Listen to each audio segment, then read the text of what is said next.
Rick and Morty has had a myriad of episodes over its nearly 10-year run, and even its creators seemingly have favorite episodes. When it comes to a show like Rick and Morty, it's hard to figure out what the best episodes are. However, some do end up sticking with you. So stay tuned to today's episode as we discuss the favorite episodes of Rick and Morty's co-creator, Dan Harmon. Pickle Rick. The first episode that Dan Harmon specifically chose as one of his favorites is of course the iconic Pickle Rick. There isn't too much to say about this episode, but let's get into how it affects the overall community around Rick and Morty.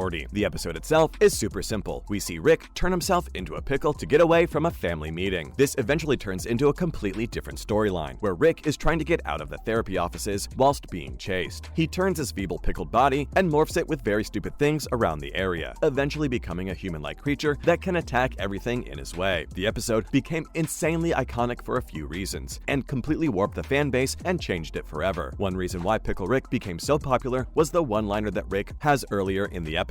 Morty ends up walking into the garage to look for his grandpa, but ends up finding a pickle on the table. He hears Rick talking, so he decides to turn over the pickle to see what's going on. He turns the pickle over, and it's Rick. Rick then screams the famed line, "I'm Pickle Rick." This line itself took over the internet and spawned a myriad of different memes that even pop up from time to time nowadays. Though this meme is years old at this point, it's extremely iconic and is synonymous with Rick and Morty. The next reason why Pickle Rick is so popular is the episode itself. It was a really good episode at the time, and despite not being loved by literally everybody, is one of the best episodes of Rick and Morty when looking back. Though the show itself has fallen off in many areas after its first few seasons, Pickle Rick is an episode that any fan can look back on and enjoy. However, the main reason why Pickle Rick is on Dan Harmon's list is how it completely changed the community around the show. Just like many other television shows, and especially animated ones, Rick and Morty has its specific fan base. This series had broken into the mainstream, but it wasn't anywhere near as popular as it is nowadays. When this episode aired, Rick and Morty skyrocketed out of its normal space and ended up taking over the internet. It brought various fans from different genres to this story and ended up making Rick and Morty one of the biggest animated fan bases in the world. Even nowadays, with the show falling off quite a bit, it still has a hugely dedicated fan base, and anytime a new episode airs, the internet goes crazy. Pickle Rick completely changed Rick and Morty forever and morphed into what it is today. Though it might not be the best episode out of the entire lot, Dan Harmon says it's one of his favorites, and we can tell why. The Ricklantis mix-up. The next episode to discuss in today's list is one of the best in the series. It is well regarded as the best episode in terms of ratings, but many people have also stated it to be their favorite. The Ricklantis mix-up came out at a time when you really couldn't view the world as anything but political. When Dan Harmon and the other writers were creating this episode, it was sort of a meditation for them where they could get out all of their struggles in terms of the political climate of the world. This episode also allowed the writers to finally introduce the Citadel and give it an entire episode to itself. The Citadel is a place in Rick and Morty where a lot of Ricks and Mortys exist amongst each other. The main theme in this area is that Ricks are above Mortys, and nothing can change that. The episode is covered in various political references and shows the heat of a situation where politics is taking over the world. In the episode, we see Rick taking over the entire Citadel, with Morty slowly trying to rise. The episode focuses on the idea of human beings questioning what they have and what they want. No one in this episode gets what they wanted, as none of their endings is exactly happy. Humans have this questioning inside themselves where they question everything that happens to them and what might happen to them. The episode is very complex in its storytelling and how it establishes the Citadel as the center of the Rick and Morty universe and its political landscape. Throughout the episode, we see one specific Morty trying to take over. This is of course the candidate Morty that is later revealed to be the evil Morty we saw a few episodes prior. Evil Morty would then become the antagonist for the series during his run. This episode is just phenomenal, and it shows how amazing the writers can be in terms of political meaning. This episode specifically is easily one of the best, and it's no surprise that Dan Harmon loves it so much. Rick Potion number 9. Though this episode played off the jokes, it shows the integrity of the character Morty and how the show truly changed him throughout its time on the air. Rick Potion number 9 is an episode where Rick creates a potion to make Morty seem more attractive. He does this as Morty wants to get with Jessica. The potion ends up working, but sadly infects everyone else on the Earth and turns the entire world into an apocalypse. Whilst Rick and Morty are trying to sort things out, things get dire, and it seems that the universe is completely done for. Rather than Rick usually creating some sort of solution to all of this and fixing it all, Rick ends up taking Morty to a completely different universe and takes over a previous version of Rick and Morty. The ending of the episode sees Rick and Morty kill the alternate universe versions of themselves in their new universe and bury them in the back garden. They then take the role of this Rick and Morty and live their lives as normal. Though nothing changes because of this in the series, this episode truly broke Morty as a character. It's the first time where we see him truly break down and see what his grandfather is capable of. This is an episode from the first season, so Morty doesn't know everything that Rick is capable capable of. In the end, Morty finally realizes what Rick can do and accepts his grandfather. Everything in this episode is completely played off, but you can tell that Morty is truly affected by this going forward. His character and his choices within the series completely changed, and he is affected by this to his core. The reason why this is one of Dan Harmon's favorite episodes is that it shows what's possible with the series and what is super unique about Rick and Morty itself. No other show could do something like this and play off so perfectly. Everything is played off as a joke, but it truly affects the characters deep down, and especially going forward into later seasons. It's not only a good episode, but it truly represents what Rick and Morty are. Big Trouble in Little Sanchez. The final episode to discuss in today's video regarding Dan Harmon's favorites from the entire run of Rick and Morty is of course Big Trouble in Little Sanchez. Though this episode might not be the highest rated out of all of the ones that we have discussed in today's video and the entire show, it's a fan favorite amongst the community and Dan Harmon himself. This episode spawned another meme in the Rick and Morty community and even changed the show going forward. In this episode, we see Rick turn himself into a teenager, spawning Tiny Rick. Tiny Rick is a character similar to Pickle Rick, as he completely took over the internet and made the show even more iconic than it was before. The character became synonymous with the series and became ever popular with memes and social media. Clips of the character walking around and dancing, as well as one clip of him playing the Tiny Rick song, went completely viral. The character makes this episode, and Dan Harmon's wife loves it as much as the fan base does. Going forward as well, it really should be what Rick is capable of and how he would change everything just to be someone else. This was on the path of Rick finally accepting himself, as it was something that Rick struggled with. Tiny Rick is a phenomenal episode, and one similar to Pickle Rick. Though this is the final episode to discuss in today's video in terms of Dan Harmon's favorite episodes, this doesn't mean that it is specifically his favorite. All of the ones we have spoken about in today's list were just his favorite and not in any specific order. So please let us know in the comment section below your thoughts on Dan Harmon's list of his favorite episodes from Rick and Morty, as well as others that you think are better than these. Let us know your top few favorite episodes as well in the comments below. Before we end today's video, let's discuss what Dan Harmon's least favorite episode is. This one hurts if you are a hardcore Rick and Morty fan, as his least favorite episode is Raising Gazorpazorp. This was an episode that he was so proud of whilst writing it, but then he read people's comments online and how the episode overall felt like a stale 80s episode due to his observation of gender. Nowadays, he hates the episode and wants to die by fire. He said he loved the episode originally, but due to the way people see it online and all of their reactions, he just really hates it. If people saw it a different way, then he would love it, but because of the audience reactions, he just despises the episode overall. And that's all we have to discuss Dan Harmon's favorite Rick and Morty episodes in today's video. Please let us know your thoughts in the comment section below. Hopefully you enjoyed this latest video. If you did, would you please let us know in the comment section below? It would be very helpful. Make sure to like this video, comment down below, and of course subscribe to the channel with the notification bell on. Thank you for watching. Bye!